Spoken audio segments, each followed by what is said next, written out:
Hey everybody, I wanted to do a quick video here just kind of about the biggest mistake that I see most people making. Um, I have a variety of people that come to me, right? I'd say it's a pretty even mix between people that are like raw beginners in Kriya and people that have been around for years or decades and one lineage or another and have failed to make progress and they come to me to break them out of that and to get them moving forward.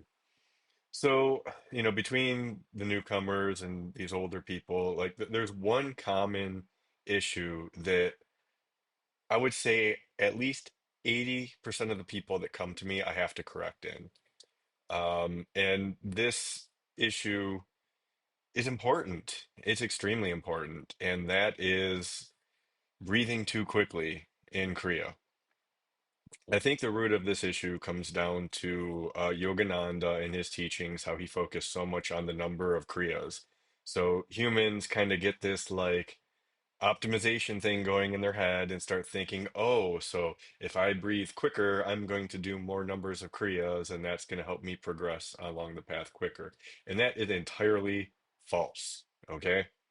You could do, a 45-second kriya, one of those, or you could do two 22.5-second kriyas, and they would add up to be the same thing, but the same time. But in one case, you're doing one kriya, in the other case, you're doing two. And that one 45-second kriya is going to easily be more powerful, at least twice as powerful as those two 22.5-second kriyas. Um, Lahiri Mahasaya, when he passed down the Kriya, he said that a perfect Kriya was 45 seconds in length, right? And that is a first Kriya, okay?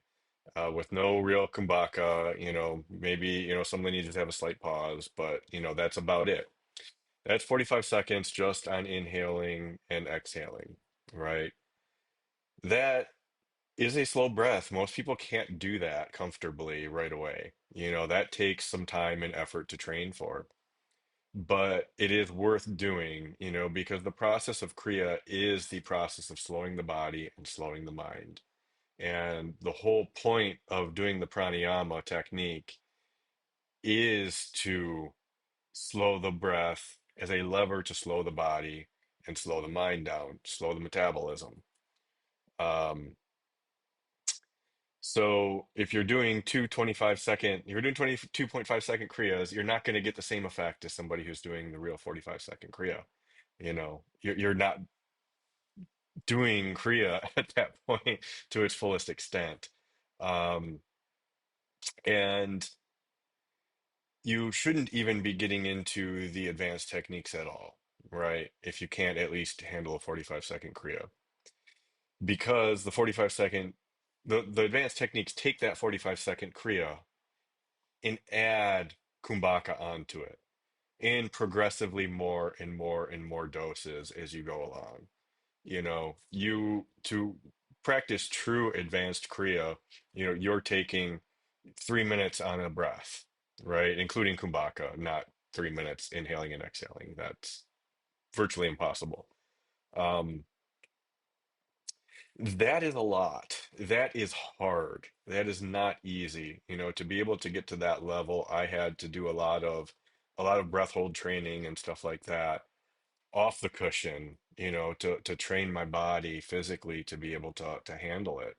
But that is the key, that is where the real magic lies. You read, all about this talk about breathlessness and everything, but if you're not slowing the breath and you're not training the kumbhaka, how do you ever expect to get into the breathlessness? Do you expect it to just show up on your doorstep magically?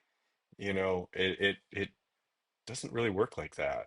I mean, I guess it could, but the odds of it happening are rare, and your body would not be comfortable doing so. Um, the body can handle, a lot less breath than you think. I think the world record for breath hold right now is something like 24 minutes, if I remember correctly off the top of my head. That is a lot, you know. Um, And if you can get, even just getting into doing a 1 minute or 2 minute, you know, breath hold, with your Kriya and the advanced Kriyas, you're really going to be cooking. This is key because this is what makes Kriya the shortcut to Samadhi, right? It's sure, the energetic stuff that we're doing at the time that we're doing the pranayama helps, it does certain things on the energetic level, but the actual like slowing of the body and mind comes from slowing the breath. It comes from holding the breath, you know. And this is something that is super important. One thing I do want to emphasize is that, you know, you you only want to slow the breath to the point where you're within comfort. You definitely don't want to be, creating panic, or getting to the point where you're convulsing, your abdomen is starting to convulse. You don't want to be going into that. At that point, you've gone too far. It's like a slow, gradual training that you build up over time, through practicing the practices, maybe through practicing some side practices like I did to help you speed the process along. Here's one more important thing that I want to say on this. It's not easy to maintain that, right? This is why consistency is paramount, especially to anybody that's going to go into the advanced techniques, right? Because if you don't lose it, you do lose it in this case, you know. Um, your body will quickly detrain its CO2 tolerance, to the point where you can't even practice the advanced techniques anymore. If I were to take like a month off of practicing them, I'd be back at square one. I'd have to go back and I've been there before. You got to go back to square one. You have to you start at first Kriya all over again, slowly building back up the advanced Kriyas, you know. So you know, to those people that want to like just rush through and like learn all the Kriyas and everything, be careful what you wish for, because this stuff is hard. I've seen a lot of people quit, just kind of say, okay, I have enough. I don't want to keep going anymore because it's hard. Usually that happens somewhere around the second, third Kriya area, maybe fourth Kriya. If somebody's going to make it through fourth Kriya and still, still be happy and want to move forward, they'll probably make it through all seven. But um, yeah, because at that point, you're really just working on training your CO2 tolerance and learning how to be comfortable with longer and longer and longer Kumbhakas. And I think this is something that's important because my teacher doesn't even emphasize this, I think as much as should be. I know that his teacher, Ashok Singh, did, um, because I worked with Ashok as well. Um, so yeah, it's one of those things that is not emphasized enough.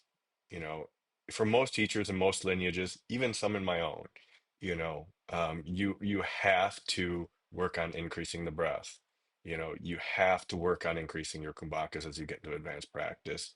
That is the key to success. If you can do that, even just that in its own, you know, is enough. If you want to just try this for yourself, you can take like a basic nadi shodhana practice, where you're doing alternate nostril breathing, and you could do like a what's called a 1-4-2 ratio, right? So a one for the inhale, and then a four count for the hold, and then two on the exhale. And you increase the magic number each time. So that would be as if, it was one. Then, your next progression from that would be two. So, that would be a 2-second inhale, a 4-second hold, and then a 4-second exhale. I'm sorry, 8-second hold, 4-second exhale. And then your next progression would be three. So a 3-second inhale, 12-second hold, and then a 6-second exhale. And then your next progression would be 4-second inhale, 16-second hold, 8-second exhale. And you just keep, increasing that over time slowly, as you feel comfortable. The whole time when you're in that kumbhaka, try to focus on relaxing the body, and trust me, when you start getting up to like 8, 9, 10 is your magic number, 12, you know, you're going to be, if you can remain comfortable in that kumbhaka, you're going to be, going into different universes.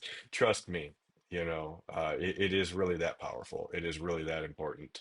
And I don't see this emphasized enough in enough places. So I just wanted to kind of put this out here. I had no preparation for this. It's just kind of off the top of my head. So I hope that my point got across. If you have any questions, feel free to let me know. Thanks, everybody. See you next time.